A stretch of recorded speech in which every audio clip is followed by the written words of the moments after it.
ఓం నమ శివాయ. ఓం శ్రీ గురుభ్యో నమః. ఓం శ్రీ మాత్రే నమః. అందరికీ నమస్కారం అండి. ప్రతిరోజు రాశి ఫలాలు తెలుసుకోవడానికి ప్లీజ్ మన ఛానల్ని సబ్స్క్రైబ్ చేయండి. అలాగే వీడియోని తప్పకుండా లైక్ చేసి మన ఛానల్కి మీ వంతు సపోర్ట్ ఇవ్వండి.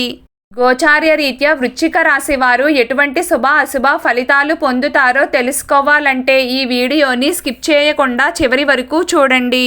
వృశ్చిక రాశి వారు ఈరోజు సాధారణమైన ఫలితాలు పొందుతారు. ఈ రోజున మీరు అన్ని విధాలుగా జాగ్రత్తగా ఉండాలి. రేపు ఉదయం సుమారు 9 గంటల నుండి 8వ స్థానంలో చంద్రుడు సంచారం చేయడం వలన వృశ్చిక రాశి వారికి ఓవర్ కాన్ఫిడెన్స్ బాగా పెరిగిపోతుంది. ఇక్కడే మీరు పప్పులో కాలు వేయకుండా జాగ్రత్తగా ఉండాలి. అన్నింటినీ దృష్టిలో పెట్టుకుని మసులుకోవాలి. బాగా అనుభవం ఉన్నవారి సలహాలను మరియు సూచనలను పాటించుకోవాలి. ఏ పని చేసినా 1-2 సార్లు ఆలోచించుకుని మరీ ముందడుగు వేయాలి. రిస్క్ పనులకు ఎంత దూరంగా ఉంటే అంత మంచిది. వృశ్చిక రాశి వారికి ఈరోజు పనులు పూర్తిగా ఆగిపోవడం కానీ లేదా నత్తనడకన కొనసాగడం కానీ జరుగుతుంది. మీరు కోరుకున్న విధంగా అన్ని పనులు కంప్లీట్ కాకపోవచ్చు. మీరు ఏదైనా పని చెయ్యాలి అనుకుంటే ముందు కీడించి తరువాత మేలించాలి. హెచ్చుతగ్గులను చూసుకుని తరువాతనే లాభనష్టాలను బేరీజు వేసుకోవాలి. అప్పుడే అయినంత వరకు పనులు చక్కగా పూర్తవుతాయి. లేకుంటే నష్టం వాటల్లక తప్పదు.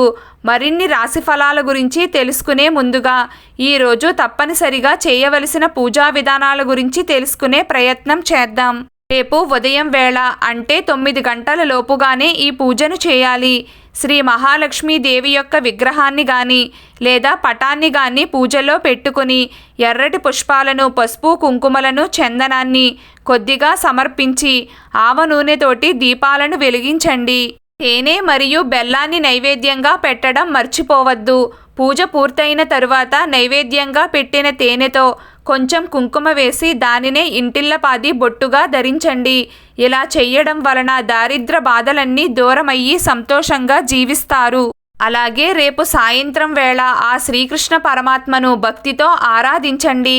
వెన్నను నైవేద్యంగా పెట్టండి. అలాగే ఒక ఫలాన్ని, పుష్పాలను భక్తితో సమర్పించండి. ఇలా చేసిన వారికి మంచి సంతానం ప్రాప్తిస్తుంది. ఈ పూజను గర్భిణీలు కూడా చెయ్యవచ్చు. రేపు ఓం మార్కండాయే నమః అనే మంత్రాన్ని పదే పదే జపిస్తూ ఉండండి. ఈ రోజున ఈ మంత్రం జపించడం వలన తీరని కష్టాలు ఉంటే అవి తొలగిపోతాయి. ఆర్థికంగా బాగానే ఉంటుంది. అప్పులను తీర్చుకునే ప్రయత్నాలు అంతగా కలిసి రాకపోవచ్చు. అయితే మీ చుట్టూ ఉన్న సపోర్ట్ అయితే పుష్కలంగా లభిస్తుంది. ఇందులో ఎలాంటి సందేహం లేదు. మీరు చేయాల్సిందల్లా వారితో నమ్మకంగా నడుచుకోవడమే.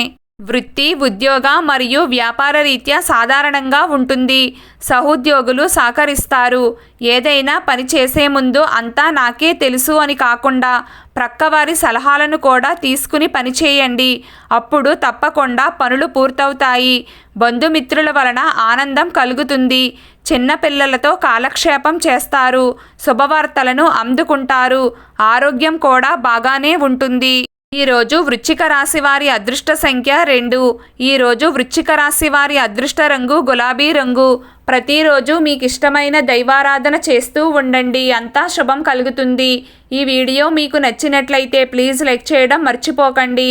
అలాగే ప్రతిరోజు రాశి ఫలాలు తెలుసుకోవడానికి మన ఛానల్ని సబ్స్క్రైబ్ చేయండి. నమస్కారం.